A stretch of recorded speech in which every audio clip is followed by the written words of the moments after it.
Escuché el precio de mi hija detrás de las rosas blancas. Estaba de pie en la sombra de una columna de piedra coralina en mi propio jardín. A solo unos metros, el hombre que le había puesto el anillo de compromiso a mi Catalina bebía mi champán y se reía. No era una risa de alegría. Era la risa de un ladrón que acaba de encontrar la combinación de la caja fuerte. Hablaba con su amigo, un hombre de lengua suelta y demasiadas copas encima, sobre una estrategia de $40 millones. Mi hija no era el amor de su vida. Mi hija era el vehículo para su ambición. Me quedé inmóvil en la oscuridad, sintiendo el peso de la noche de Miami sobre mis hombros. En ese instante, no sentí ira. La ira es para los hombres débiles que no saben cómo controlar su entorno. Sentí una claridad absoluta y glacial. Hay una diferencia fundamental entre la verdadera confianza y la arrogancia ruidosa. La verdadera confianza es silenciosa. Es el resultado de décadas de trabajo brutal, de construir un imperio desde la nada, de saber que puedes destruir a un hombre sin tener que levantar la voz. La arrogancia ruidosa es lo que estaba escuchando al otro lado de las flores. Es la ilusión del poder. Es el traje a la medida que esconde a un niño asustado y hambriento de estatus. Ese niño se llamaba Diego. Y acababa de cometer el error más grande, y el último, de su vida profesional. Para entender por qué no salí de las sombras y le rompí la mandíbula en ese mismo instante, tienen que entender quién es Catalina. Catalina tiene 31 años. Es el centro absoluto de mi universo. Mientras yo pasé mi vida construyendo un imperio de logística y bienes raíces, peleando con uñas y dientes en los puertos y en las juntas directivas, ella creció en un mundo de luz. Es cálida. Es profundamente empática. Dirige una fundación filantrópica dedicada a las artes. Ella ve lo mejor en cada ser humano que se cruza en su camino. Es genuinamente de buen corazón. Y en este mundo, en los círculos cerrados de Coral Gables, un corazón puro es la presa más codiciada para los depredadores. Yo siempre supe que mi mayor desafío no sería proteger mi dinero. Sería protegerla a ella de los hombres que intentarían usar su luz para iluminar sus propias sombras. Diego apareció en nuestras vidas hace un año. Tiene poco más de 30 años. Es un gestor de patrimonios, un asesor financiero de una firma que atiende a familias como la nuestra. Desde el primer segundo en que cruzó la puerta de mi casa, mis instintos se encendieron. Venía de un entorno inferior, pero intentaba desesperadamente ocultarlo bajo capas de barniz social. Llevaba relojes que costaban más de lo que ganaba en un año. Hablaba con esa cadencia ensayada, utilizando palabras de moda del mundo financiero para sonar más inteligente de lo que realmente era. Creía firmemente que era la persona más astuta en cualquier habitación en la que entraba. Pero yo he negociado con tiburones reales. Conozco la mirada de un hombre que está calculando el valor de los muebles mientras te da la mano. Diego no miraba a mi hija con amor. La miraba como si fuera una adquisición corporativa. Y sin embargo, allí estábamos. Celebrando su compromiso en mi propiedad. La noche era sofocante, típica del sur de la Florida. Pero la brisa que venía de la bahía refrescaba los inmensos jardines. Había contratado a un cuarteto de cuerdas que tocaba suavemente cerca de la fuente principal. El aire olía a jazmín, a sal marina y al perfume caro de 200 invitados de la élite de Miami. Había políticos, jueces, dueños de bancos. La vieja guardia de la ciudad. Gente que entiende que el estatus no se grita, se ejerce en silencio. Mi esposa, Elena, se movía entre ellos con la elegancia de una reina que inspecciona sus tierras. Elena es mi igual en todos los sentidos. Tiene una inteligencia feroz y una calma que aterroriza a quienes no la conocen bien. Ella también había visto a través de la máscara de Diego. Lo habíamos hablado en la quietud de nuestra habitación, semanas atrás. Pero Catalina estaba cegada. Estaba enamorada de la versión de Diego que él le había presentado. Un hombre atento, moderno, supuestamente desinteresado en nuestra inmensa riqueza. Si le hubiéramos prohibido verlo, solo habríamos logrado empujarla a sus brazos. Teníamos que dejar que el lobo entrara al jardín para poder atraparlo. La fiesta estaba en su punto máximo. Las copas de cristal chocaban, las risas llenaban el aire. Me alejé del bullicio para encender un cigarro. Buscaba un momento de silencio cerca de los pilares de piedra coralina en el extremo sur de la propiedad. Fue entonces cuando escuché las voces. Estaban al otro lado de un espeso muro de bugambillas y rosas blancas. Reconocí la voz de Diego de inmediato. Y la otra era de Guillermo, su amigo de la universidad. Guillermo es el tipo de hombre que se impresiona fácilmente. Un adulador profesional que bebe demasiado champán cuando no tiene que pagarlo. Me quedé quieto. El humo de mi cigarro sin encender se desvaneció en la brisa. Guillermo reía, arrastrando un poco las palabras. Le decía a Diego que había ganado la lotería. Le decía que había asegurado su futuro para siempre, que ya no tendría que preocuparse por las cuotas de su firma. Esperé escuchar a Diego decir algo humilde. Algo sobre lo afortunado que era de tener a Catalina. En cambio, escuché el sonido del hielo tintineando en su vaso, seguido de un suspiro de suficiencia. Diego le dijo a Guillermo que la suerte no tenía nada que ver con esto. Que esto era una estrategia meticulosa. Dijo que había pasado 14 meses cultivando esta relación. 14 meses de asistir a aburridas galas de arte y fingir interés en las fundaciones de caridad. Guillermo soltó una carcajada vulgar y le preguntó por Catalina. Le preguntó si al menos la soportaba. Las siguientes palabras de Diego se grabaron en mi mente con la precisión de un bisturí. Dijo que Catalina era una chica dulce, inofensiva, fácil de manejar. Dijo que ella no tenía cabeza para los negocios, y que una vez que estuvieran casados, él tomaría el control de sus fideicomisos. Habló de un fondo consolidado. Habló de $40 millones a los que tendría acceso directo como su esposo y administrador legal. Dijo que el viejo, refiriéndose a mí, estaba demasiado ocupado con sus empresas de logística para darse cuenta de cómo se movía el dinero en las cuentas personales de su hija.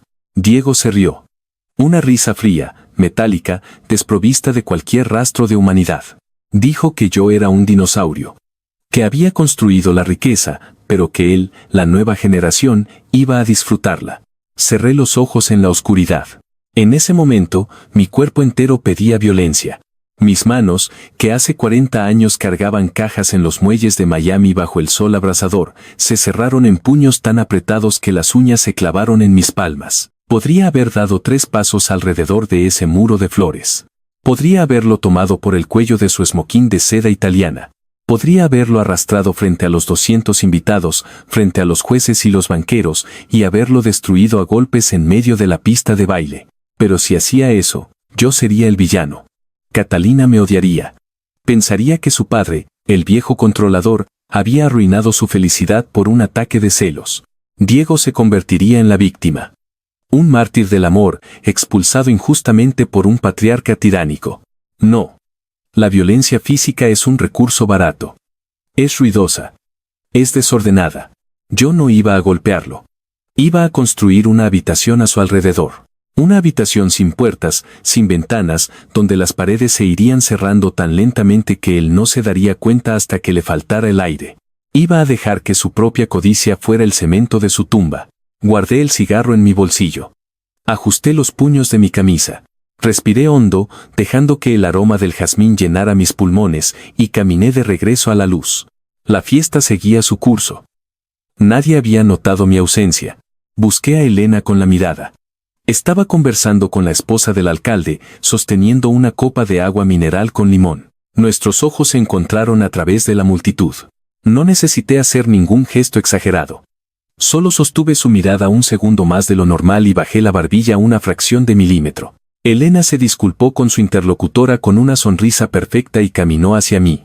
Nos encontramos cerca de la mesa de postres, lejos de los oídos curiosos. Le hablé en un susurro apenas audible, manteniendo una sonrisa relajada en mi rostro para cualquiera que nos estuviera mirando. Le dije que el lobo había mostrado los dientes. Que no buscaba amor, buscaba 40 millones. Elena no parpadeó.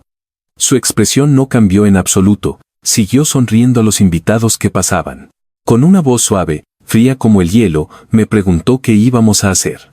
Le respondí que íbamos a darle exactamente lo que quería.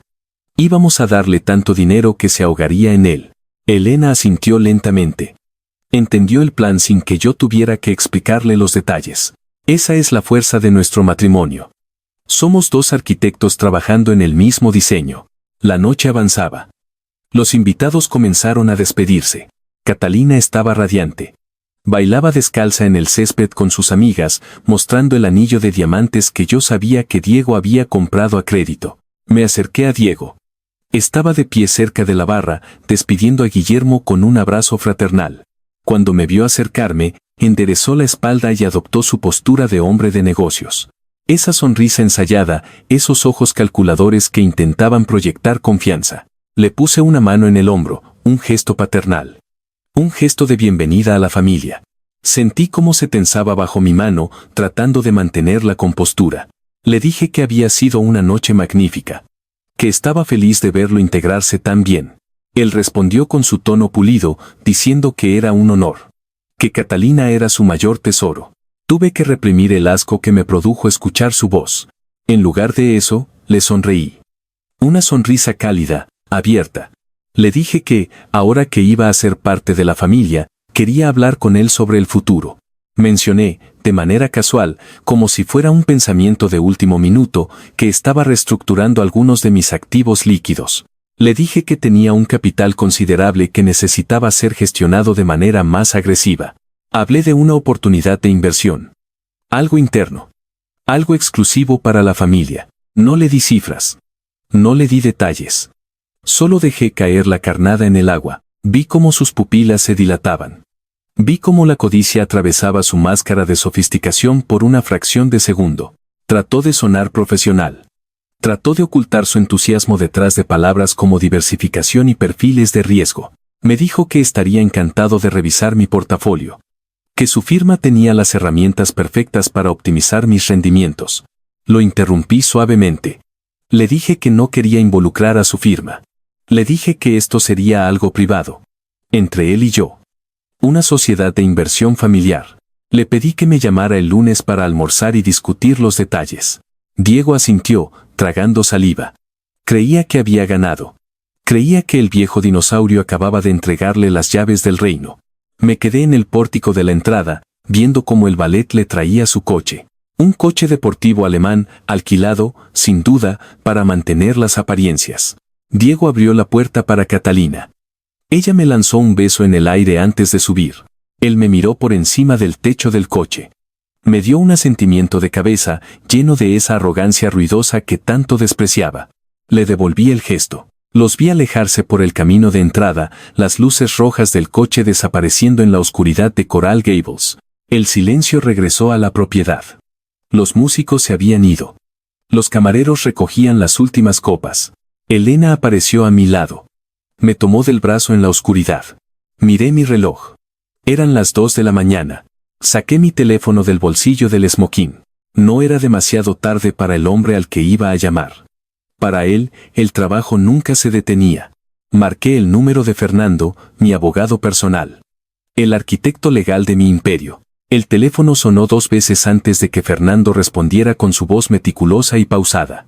Le dije que necesitaba verlo a primera hora de la mañana. Le dije que íbamos a redactar un contrato. A las 7 de la mañana del día siguiente, yo ya estaba sentado en la sala de juntas de la oficina de Fernando. Estábamos en el piso 42 de un edificio de cristal en el distrito financiero de Brickell, con la ciudad de Miami despertando bajo nuestros pies. Fernando no es un abogado ordinario. Es un arquitecto de laberintos legales. Es un hombre de 60 años, meticuloso, que habla con una lentitud calculada y cobra tarifas exorbitantes no por los contratos que redacta, sino por las trampas invisibles que esconde dentro de ellos. Conoce a mi familia desde hace 30 años. Conoce a Catalina desde que ella aprendió a caminar. Me sirvió una taza de café negro en silencio, sabiendo que mi presencia a esa hora significaba que algo fundamental se había roto. Le conté exactamente lo que había escuchado la noche anterior en el jardín de mi casa. Le repetí cada palabra que Diego había pronunciado detrás de las rosas blancas. Le hablé de la estrategia de $40 millones, de cómo había llamado a mi hija una chica dulce y fácil de manejar, y de su plan para tomar el control de sus fideicomisos. Fernando no mostró sorpresa. Los hombres que han visto las entrañas de las grandes fortunas rara vez se sorprenden de la codicia humana. Simplemente ajustó sus gafas de montura de Carey. Tomó un sorbo de su café y me miró a los ojos. Me preguntó si quería que él se encargara de desaparecer a Diego de la ciudad mediante presión legal y financiera. Le respondí que no. Le dije que si simplemente lo asustábamos, Diego se convertiría en un mártir a los ojos de mi hija. Catalina pensaría que yo había utilizado mi poder para destruir su historia de amor por puro egoísmo patriarcal. Le expliqué a Fernando que necesitábamos que Diego se destruyera a sí mismo. Necesitábamos que él mismo tomara el cuchillo, lo afilara y se lo clavara en su propia reputación, dejando un rastro de evidencia irrefutable. Fernando asintió lentamente, comprendiendo la arquitectura de mi venganza. Pasamos las siguientes 4 horas diseñando la trampa perfecta. No íbamos a crear un acuerdo prenupcial estándar. Diego era un gestor de patrimonios, estaba entrenado para pelear contra acuerdos prenupciales. Íbamos a crear algo mucho más seductor y mucho más letal. Fernando propuso la creación de una entidad fantasma. Una sociedad de inversión familiar. Un vehículo financiero completamente legal, pero diseñado con un único propósito: servir como cebo. El documento establecería la consolidación de $40 millones de mis activos líquidos en un solo fondo, y en ese documento nombraríamos a Diego como el socio administrador principal, otorgándole un 15% de los rendimientos anuales. Era una oferta que ningún hombre con la ambición desmedida de Diego podría rechazar, pero el veneno estaba en la página 7. Fernando redactó una cláusula de pureza de intenciones. Una declaración jurada, camuflada bajo el lenguaje de cumplimiento corporativo. Para aceptar el control del fondo, Diego tendría que firmar una declaración explícita de que su relación con Catalina no tenía ninguna motivación financiera. Tendría que renunciar por escrito a cualquier derecho presente o futuro sobre los bienes personales de ella, afirmando que su único interés en la familia era de naturaleza estrictamente afectiva. Si firmaba, estaría cometiendo perjurio contra sus propias intenciones, documentando su mentira en papel con membrete legal. Y lo más importante, el documento incluía una cláusula de confidencialidad absoluta y responsabilidad reputacional. Si alguna vez se demostraba que había actuado de mala fe, el documento me otorgaba el derecho legal de destruir su carrera en cada institución financiera del país. Le pregunté a Fernando si creía que Diego sería tan estúpido como para firmar algo así sin que su propia firma legal lo revisara. Fernando sonrió. Una sonrisa fría y sin alegría. Me dijo que la codicia tiene la capacidad de apagar el pensamiento crítico, especialmente cuando el ego está siendo acariciado.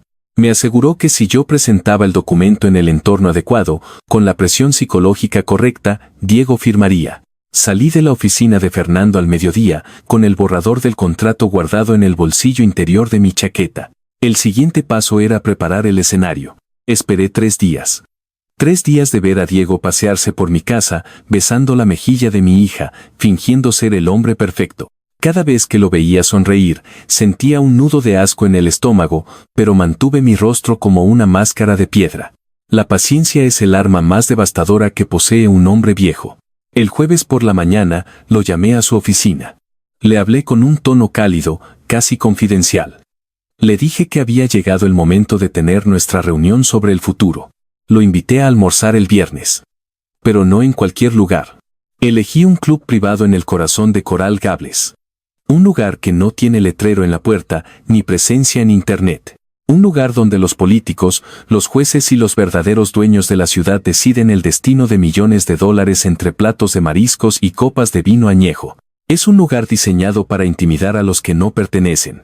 No hay menús con precios. Los camareros conocen tu nombre y tus preferencias antes de que te sientes. Quería que Diego se sintiera abrumado por el peso del verdadero poder. Quería que sintiera que finalmente estaba cruzando el umbral hacia el Olimpo. Llegué 15 minutos antes y me senté en mi mesa habitual, en una esquina discreta con paneles de caoba y sillas de cuero oscuro. Diego llegó exactamente a la hora acordada.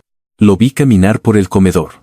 Llevaba un traje nuevo, probablemente comprado esa misma semana para la ocasión. Caminaba con esa arrogancia ruidosa, intentando proyectar confianza, pero sus ojos lo traicionaban. Miraba a su alrededor, reconociendo a los hombres de las otras mesas, dándose cuenta de que estaba en una liga para la que no estaba preparado. Se acercó a mi mesa y me tendió la mano con una sonrisa ensayada. Le devolví el apretón con firmeza, indicándole que se sentara.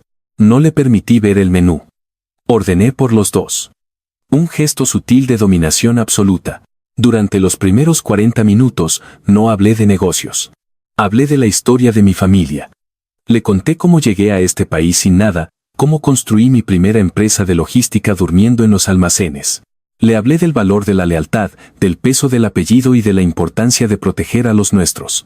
Diego asentía, tratando de parecer profundamente conmovido, insertando comentarios vacíos sobre el honor y el trabajo duro. Intentó desviar la conversación hacia los mercados financieros, presumiendo de una transacción reciente que su firma había cerrado.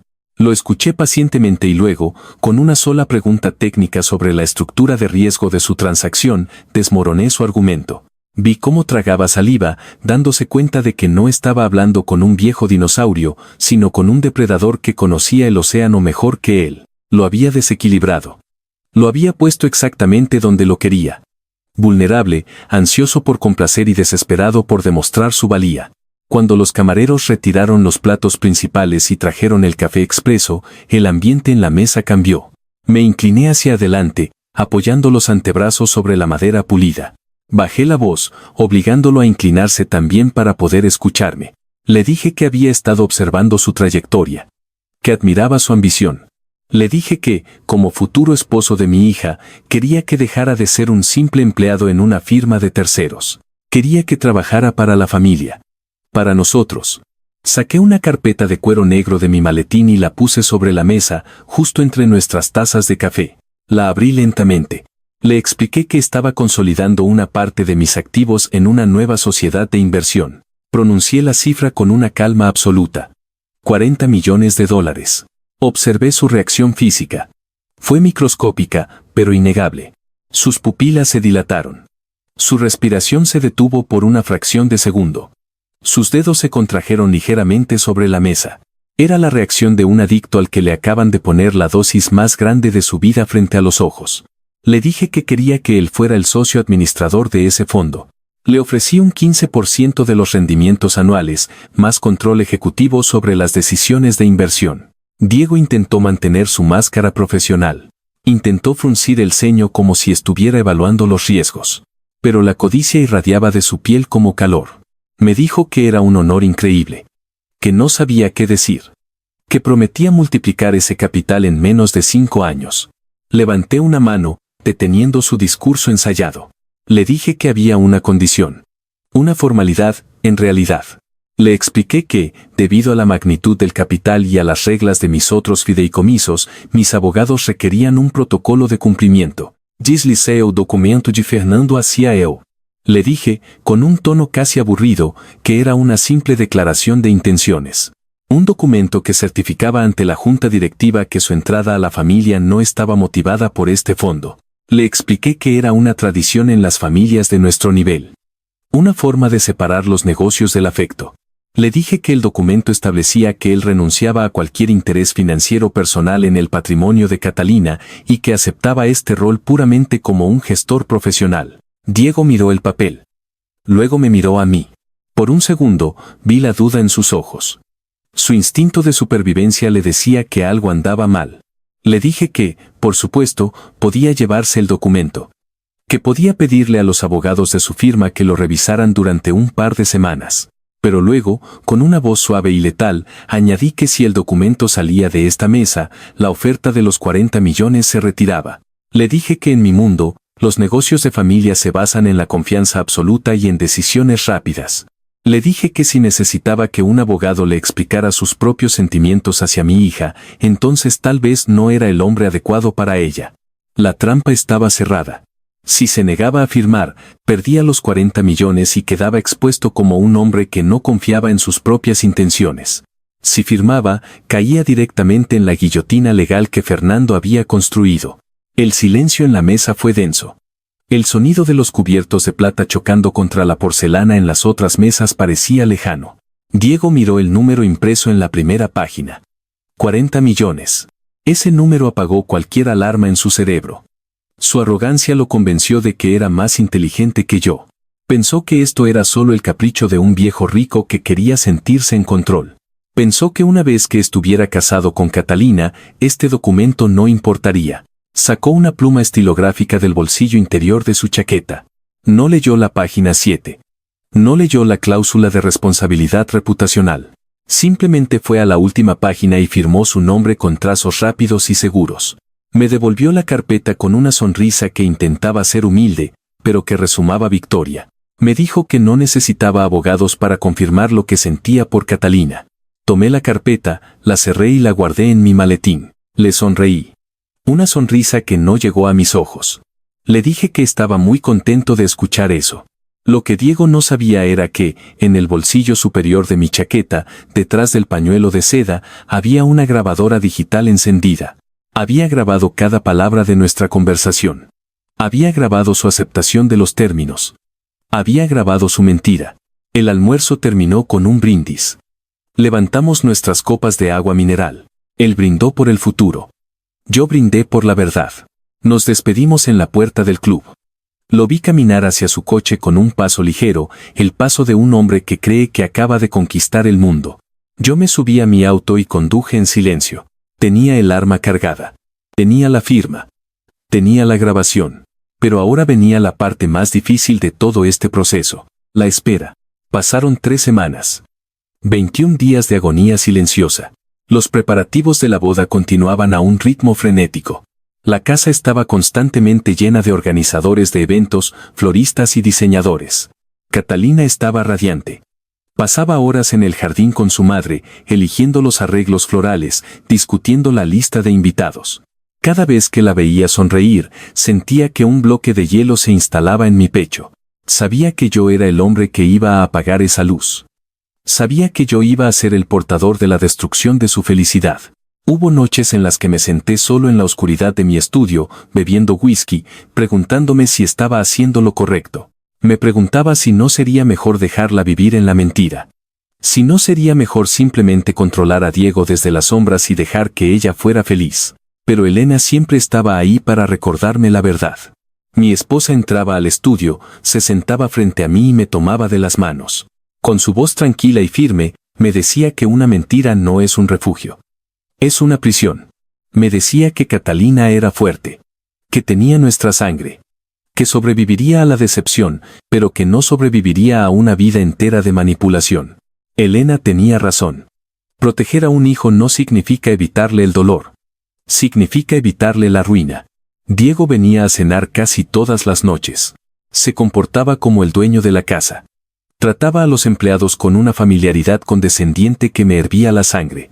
Me hablaba de los mercados, me guiñaba el ojo como si compartiéramos un secreto de Estado. Estaba tan seguro de su posición que se volvió descuidado. Empezó a presionar a Catalina para que revisara la estructura de su fundación de arte. Le sugirió, de manera casual, que tal vez deberían mover los fondos de la fundación a una cuenta que él pudiera supervisar directamente. Catalina, en su inocencia, me lo comentó una tarde durante el desayuno, pensando que era una muestra del compromiso de Diego con sus proyectos. Ese fue el momento. El límite se había cruzado.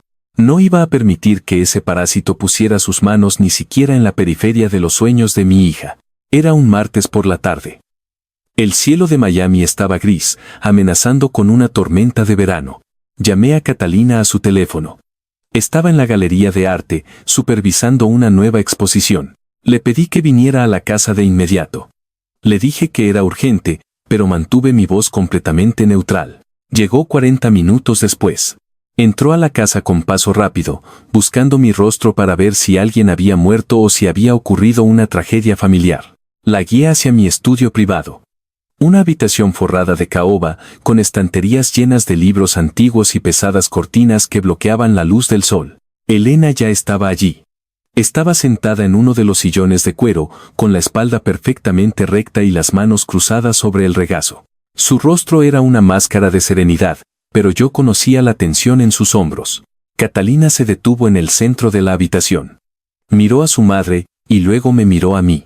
Preguntó qué estaba pasando. Su voz temblaba ligeramente. Le pedí que se sentara. Me acerqué a mi escritorio. No había forma de suavizar el golpe. No había palabras que pudieran amortiguar el impacto de un tren a toda velocidad. Así que decidí ser clínico. Decidí tratar el dolor con la precisión de un cirujano. Le dije que la amábamos más que a nada en este mundo. Le dije que nuestro único deber en esta vida era protegerla, incluso si eso significaba romperle el corazón. Catalina frunció el ceño. La confusión en sus ojos era insoportable de ver. Tomé mi teléfono móvil. Lo conecté al pequeño altavoz que tenía en el escritorio. Le expliqué que la noche de su fiesta de compromiso, me había alejado hacia el jardín sur para fumar. Le dije que había escuchado a Diego hablando con Guillermo. Le dije que, en lugar de confrontarlo, había sacado mi teléfono y había grabado la conversación desde las sombras. Catalina negó con la cabeza. Una negación instintiva. Un mecanismo de defensa. Me dijo que no entendía. Que Diego la amaba. Que por qué yo haría algo así. No respondí. Simplemente presioné el botón de reproducción. El sonido de la noche llenó el estudio. El canto de los grillos, el tintineo del hielo en un vaso. Y luego, la voz de Diego. Clara. Arrogante. Despiadada. La voz del hombre con el que iba a casarse, presumiendo de su estrategia de 14 meses. La voz de Diego llamándola una chica dulce, inofensiva, fácil de manejar. La voz de Diego riéndose mientras explicaba cómo iba a tomar el control de sus fideicomisos y cómo iba a disfrutar del dinero que el viejo dinosaurio había construido. Observé a mi hija mientras escuchaba. Fue como ver un edificio colapsar en cámara lenta. No hubo gritos. No hubo llanto histérico. El impacto fue tan profundo, tan absoluto, que le robó el aire de los pulmones. Sus ojos se abrieron desmesuradamente. Su piel perdió todo el color, volviéndose tan pálida como el mármol. Llevó una mano a su pecho, justo sobre su corazón, como si estuviera experimentando un dolor físico real. La grabación terminó. El silencio en el estudio fue ensordecedor. Elena se levantó en silencio, caminó hacia Catalina y se sentó en el reposabrazos de su silla, rodeando los hombros de nuestra hija con un brazo protector. Catalina miraba al vacío. Sus labios temblaban, pero no salía ningún sonido. Finalmente, después de lo que pareció una eternidad, parpadeó. Una sola lágrima rodó por su mejilla. Con una voz que sonaba como cristal roto, susurró que tal vez estaba borracho. Que tal vez solo estaba presumiendo ante su amigo. Era el último intento desesperado de su mente por aferrarse a la ilusión. Yo sabía que esto pasaría. Por eso había construido la segunda parte de la trampa. Abrí el cajón de mi escritorio y saqué la carpeta de cuero negro. La puse sobre la mesa de centro, justo frente a ella. Le dije que yo también había querido darle el beneficio de la duda. Le mentí, por supuesto. Nunca le di el beneficio de la duda, pero necesitaba que ella viera el alcance de mi investigación. Le expliqué sobre el almuerzo en el club. Le expliqué sobre la oferta de los $40 millones. Abrí la carpeta y le mostré el documento. Le señalé la página 7. La declaración jurada donde Diego afirmaba que no tenía ningún interés financiero en ella. Le mostré a su firma en la última página. Luego, reproduje la segunda grabación. La del almuerzo. Catalina escuchó a Diego aceptar el dinero. Lo escuchó mentir con una facilidad aterradora. Lo escuchó vender su supuesto amor por un porcentaje de un fondo fantasma. Esta vez, no hubo negación. La evidencia era un muro de concreto contra el que su inocencia acababa de estrellarse. Vi cómo la respiración de Catalina se volvía superficial. Vi cómo cerraba los ojos con fuerza, dejando que las lágrimas cayeran en silencio. Elena le acariciaba el cabello, murmurando palabras de consuelo en español, palabras que usaba cuando Catalina era una niña pequeña con fiebre. Me quedé de pie junto al escritorio, sintiéndome como un monstruo. Había destruido su mundo. Había asesinado su confianza en los demás. Esperé a que me gritara. Esperé a que me odiara por haberle mostrado la verdad de una manera tan brutal. Pero el llanto de Catalina no duró mucho.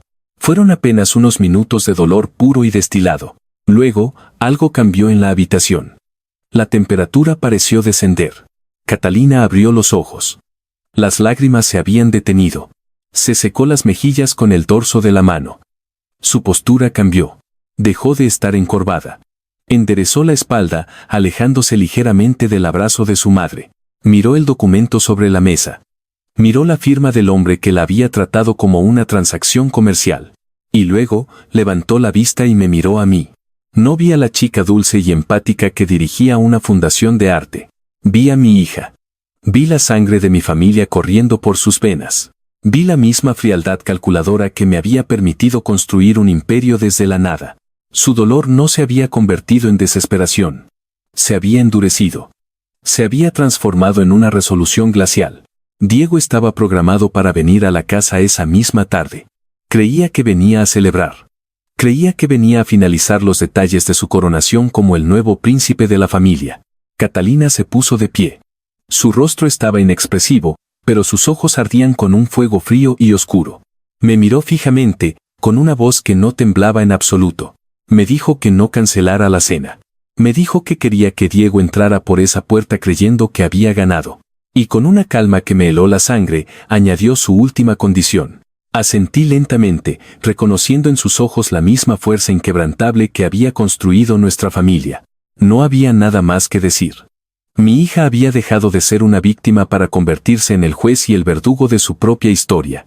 Las siguientes 3 horas fueron las más largas y silenciosas de mi vida. La tormenta de verano que había estado amenazando la costa de Miami durante todo el día finalmente se desató sobre Coral Gables.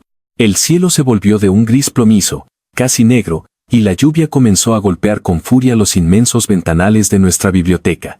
El sonido del agua contra el cristal y el trueno distante eran los únicos ruidos que habitaban la casa. Había tomado la decisión de enviar a todo el personal de servicio a sus casas por el resto de la noche.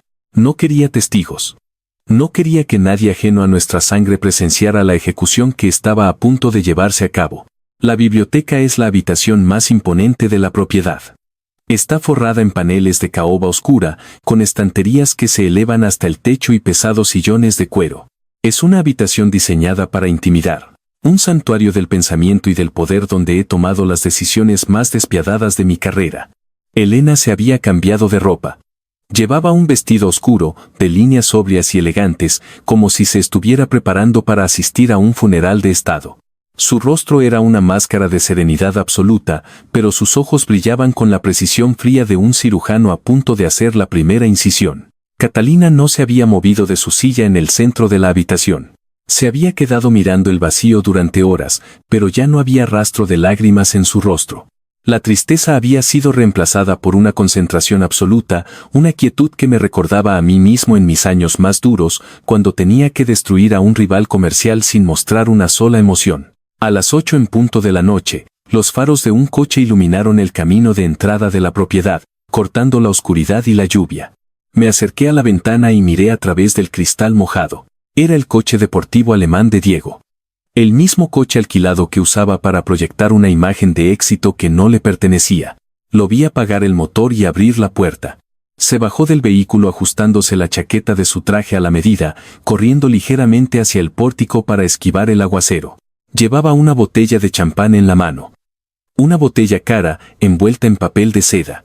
Probablemente la había comprado con el límite de una tarjeta de crédito que planeaba pagar con el dinero de mi familia. Escuché el sonido metálico de la llave girando en la cerradura de la puerta principal. Diego tenía su propia llave de nuestra casa. Era un privilegio íntimo, una muestra de confianza absoluta que le habíamos otorgado meses atrás. Ese sonido, el de un intruso abriendo la puerta de mi fortaleza con mi propio permiso, me revolvió el estómago. Escuché sus pasos resonar en el vestíbulo de mármol. Su voz rompió el silencio de la casa, llamando a Catalina con ese tono meloso, ensayado y falsamente cálido que siempre usaba. Preguntó en voz alta dónde estaban todos, anunciando que había traído algo especial para celebrar. Nadie le respondió. El silencio de la casa era pesado, casi asfixiante. Escuché cómo sus pasos se detenían por un momento, dudando, antes de dirigirse hacia el pasillo que conducía a la biblioteca. La puerta de caoba estaba entreabierta. Diego la empujó con el hombro y entró en la habitación con una sonrisa deslumbrante en el rostro. Esa sonrisa se congeló y murió en el instante exacto en que cruzó el umbral.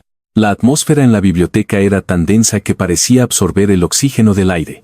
Estábamos los 3 sentados, esperándolo en la penumbra, iluminados únicamente por la luz cálida de 2 lámparas de lectura. Elena estaba sentada a la izquierda, yo a la derecha, y Catalina ocupaba el sillón central, como un tribunal supremo a punto de dictar sentencia.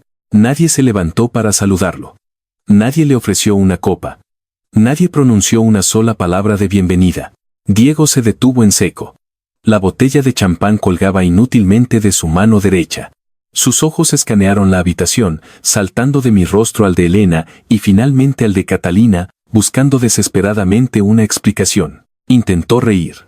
Fue una risa nerviosa, corta, un sonido patético que se ahogó en su propia garganta. Preguntó, con una voz que ya empezaba a temblar, si había pasado algo malo. Preguntó por qué estábamos a oscuras y por qué Catalina lo miraba de esa manera. Elena fue la primera en moverse. Se levantó de su sillón con una lentitud calculada. Su elegancia natural se había transformado en algo profundamente letal. Caminó hacia la pesada mesa de centro de roble que nos separaba de Diego. Llevaba en sus manos la carpeta de cuero negro que yo había traído de mi oficina. Con un gesto mínimo de su mano, le indicó a Diego que se acercara. Le ordenó, con una voz que no admitía réplica, que dejara la botella en el suelo y que diera un paso hacia la luz. Diego obedeció instintivamente. Sus pasos eran vacilantes, torpes. El instinto de supervivencia, ese instinto primitivo que todos los animales tienen cuando entran en el territorio de un depredador. Finalmente le estaba advirtiendo que había caminado directo hacia una trampa. Dejó la botella sobre la alfombra persa y se acercó a la mesa, frotándose las manos húmedas contra los pantalones de su traje. Elena abrió la carpeta de cuero. Sacó el primer documento y lo colocó sobre la madera pulida con la precisión absoluta de un croupier repartiendo la carta de la muerte. Era la transcripción impresa de la grabación del jardín. Las palabras exactas que él había pronunciado la noche de su fiesta de compromiso. Elena habló. Su voz no superaba un susurro, pero cortaba el aire pesado de la habitación como una navaja de afeitar. Le dijo que lo que estaba viendo era la transcripción literal de su conversación privada con Guillermo, oculta detrás de las rosas blancas. Sin levantar la voz, Elena comenzó a leer en voz alta. Leyó la parte donde Diego llamaba a nuestra hija una chica dulce, inofensiva y fácil de manejar. Leyó la parte donde él detallaba su estrategia de 14 meses para infiltrarse en nuestra familia. Leyó, con una dicción perfecta y helada, cómo planeaba tomar el control de los fideicomisos de Catalina una vez que estuvieran casados. Vi cómo el color abandonaba el rostro de Diego en cuestión de segundos. Su piel bronceada se volvió de un tono grisáceo, enfermizo. Sus pupilas se dilataron por el pánico. Abrió la boca para hablar, para negar lo innegable, para inventar alguna excusa desesperada sobre el contexto o el alcohol. Pero antes de que pudiera articular una sola sílaba, Elena levantó la mano para silenciarlo y colocó el segundo documento sobre la mesa. Era el contrato que Diego había firmado conmigo en el club privado. La declaración jurada de intenciones. Elena deslizó el papel hacia él y señaló con su dedo índice la firma en la última página. Le recordó, con una calma que resultaba aterradora, que había firmado un documento legal afirmando bajo juramento que no tenía ningún interés financiero en el patrimonio de Catalina. Le recordó que había aceptado el control de un fondo de $40 millones basándose exclusivamente en esa mentira documentada. Le explicó que, al firmar ese papel sabiendo que sus intenciones eran fraudulentas, había cruzado la línea entre la ambición moralmente cuestionable y el fraude legalmente procesable. Finalmente, Elena colocó el tercer y último documento sobre la mesa. Era la carta de exposición legal redactada por Fernando, nuestro abogado. Un documento brutal, exhaustivo y sin fisuras. Elena le explicó a Diego que teníamos pruebas suficientes para llevarlo a los tribunales esa misma semana. Le dijo que podíamos revocar su licencia financiera, destruir su reputación en la firma para la que trabajaba y asegurarnos de que nunca más pudiera manejar el dinero de nadie en todo el territorio de los Estados Unidos. El colapso psicológico de Diego fue absoluto y fascinante de observar. La máscara de sofisticación, el barniz de hombre de mundo que había cultivado con tanto esfuerzo, se hizo pedazos frente a nuestros ojos. Debajo de ese traje a la medida, solo quedaba un niño asustado, acorralado y desesperado. Empezó a sudar profusamente. Pequeñas gotas brillaban en su frente bajo la luz de la lámpara. Sus manos temblaban de una manera incontrolable. Miró a Catalina, buscando desesperadamente un salvavidas, buscando a la chica empática que siempre perdonaba todo. Intentó dar un paso hacia ella, extendiendo una mano temblorosa. Ese fue el momento en que yo intervine. Me levanté de mi silla. No lo hice con prisa. Lo hice con la lentitud de un hombre que sabe que tiene el control absoluto del tiempo, del espacio y de la vida del hombre que tiene enfrente. Me interpuse físicamente entre él y mi hija. Lo miré desde arriba. Utilicé mi altura, mi presencia y el peso de mis 40 años construyendo un imperio para aplastar cualquier intento de rebelión. Diego retrocedió un paso, intimidado por mi proximidad. Intentó hablar de nuevo. Empezó a balbucear, tropezando con sus propias palabras. Dijo que todo era un terrible malentendido. Que la grabación estaba fuera de contexto. Que él amaba a Catalina con toda su alma y que el dinero no significaba nada. Levanté una mano. Un solo gesto, apenas un movimiento de mis dedos. Y el silencio volvió a caer sobre la habitación como una losa de granito. Le hablé con una voz tan profunda, tan rasposa y tan fría que pareció hacer vibrar los cristales de las ventanas golpeadas por la lluvia. Le dije que no se atreviera a pronunciar el nombre de mi hija una vez más en su miserable vida. Le dije que su mayor error en toda esta farsa no había sido su codicia. La codicia es común. La codicia es predecible. Le dije que su mayor error, el que lo había llevado a su propia destrucción, había sido su arrogancia. Le expliqué que había entrado a mi casa creyendo que éramos presa fácil. Había confundido la amabilidad de mi hija con debilidad, y había confundido mi silencio con ignorancia. Le dije que los hombres como él, los hombres que hacen mucho ruido para parecer grandes, que usan relojes caros y palabras de moda para ocultar su vacío, siempre terminan siendo devorados por los hombres que saben guardar silencio. Le recordé que yo había construido mi fortuna peleando en los muelles, negociando con verdaderos monstruos, y que él no era más que un parásito con un buen corte de pelo. Diego bajó la mirada. No pudo sostener el contacto visual conmigo. Su espíritu estaba completamente quebrado. Me aparté lentamente, dejando el camino libre para que Catalina tomara el control de la escena. Mi hija se levantó de su sillón. Sus movimientos eran precisos, controlados, desprovistos de cualquier histeria o fragilidad. Caminó hasta quedar a 1 metro de distancia de Diego. Él levantó la vista y la miró con ojos suplicantes, llenos de lágrimas no derramadas. Esperaba que ella le gritara. Esperaba que le diera una bofetada. Esperaba una escena dramática, un estallido emocional que él pudiera intentar manipular con disculpas y promesas vacías. Pero Catalina no le dio absolutamente nada de eso. Lo miró con una expresión que era mucho peor que el odio.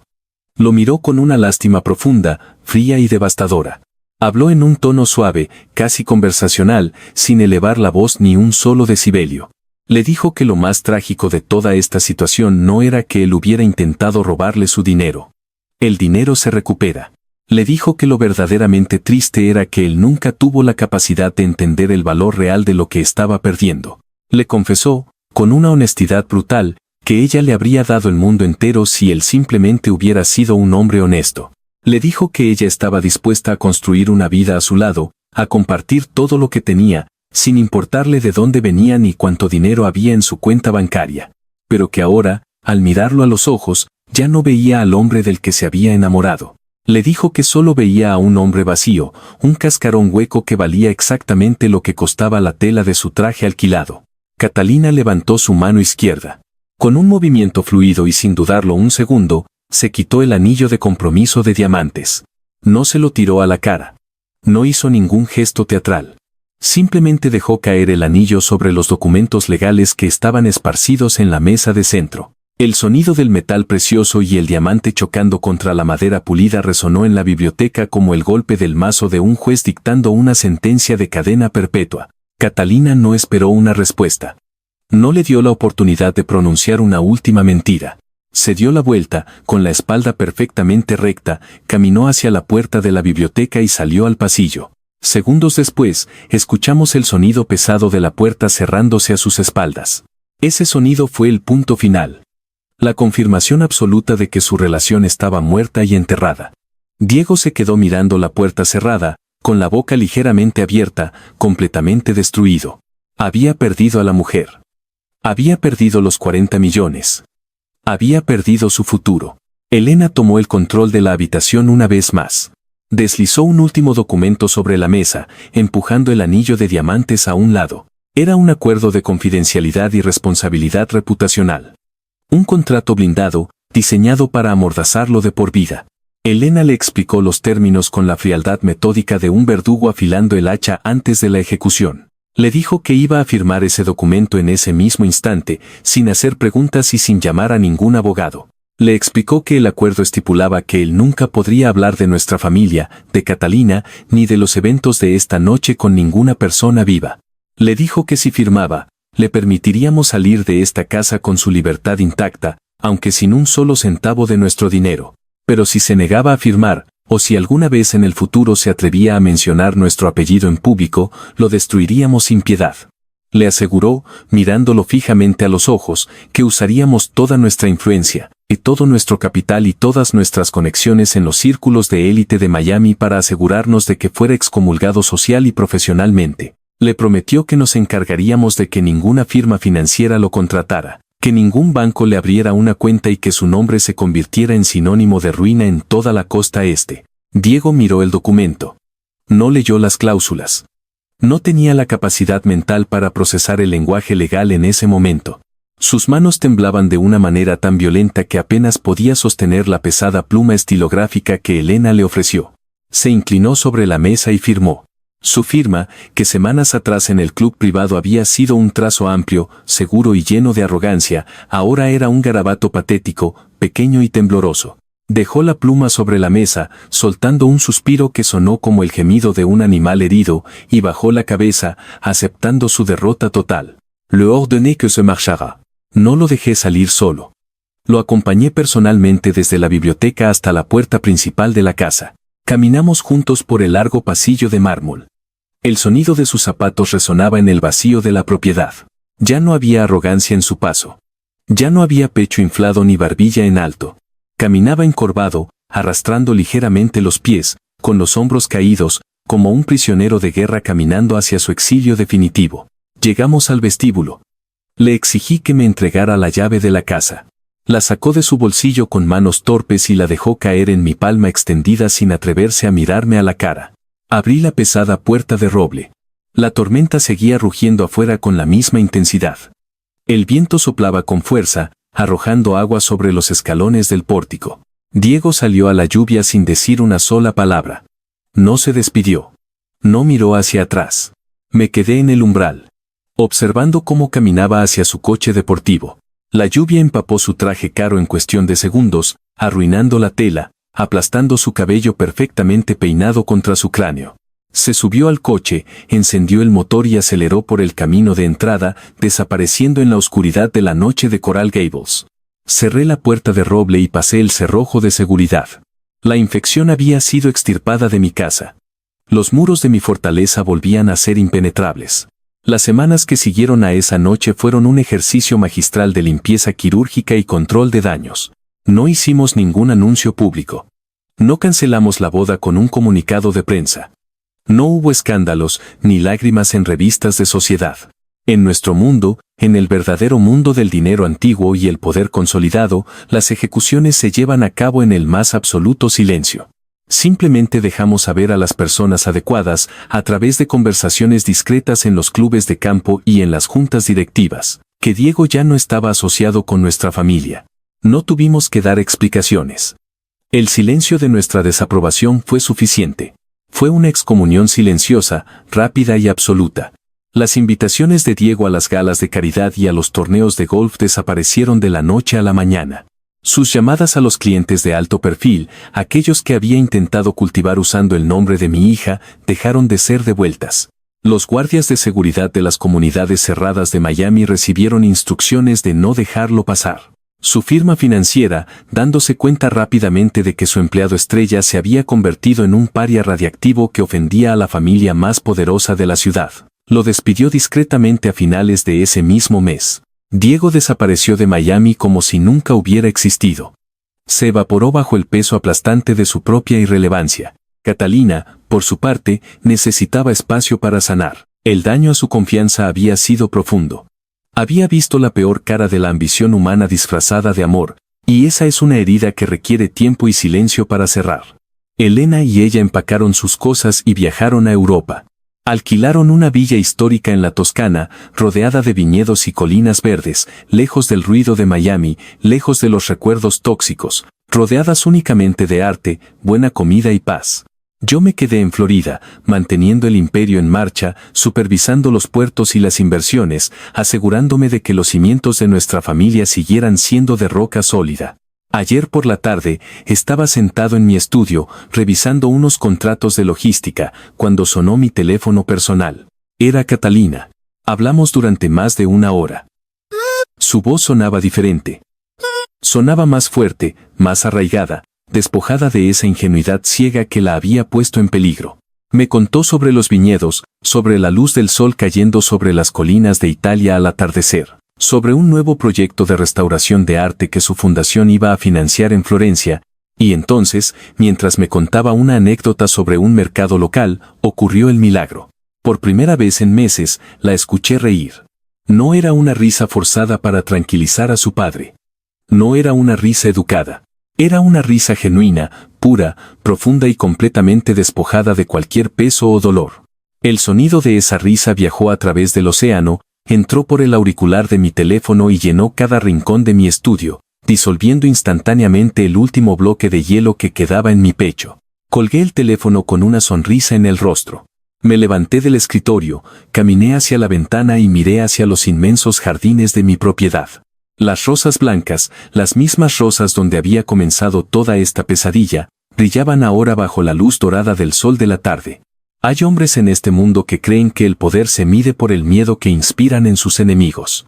Hay otros que creen que el poder se mide por la cantidad de ceros en su cuenta bancaria o por el tamaño de los fondos que controlan. Ambos se equivocan profundamente. El verdadero poder, el único poder que realmente importa al final de la vida, es la capacidad absoluta de proteger a los que amas. Es la fuerza para construir un muro inquebrantable entre tu familia y los depredadores del mundo. Es la victoria silenciosa de un padre que sabe que, sin importar cuántos monstruos acechen en la oscuridad disfrazados con trajes caros, su hija siempre, siempre podrá caminar en la luz.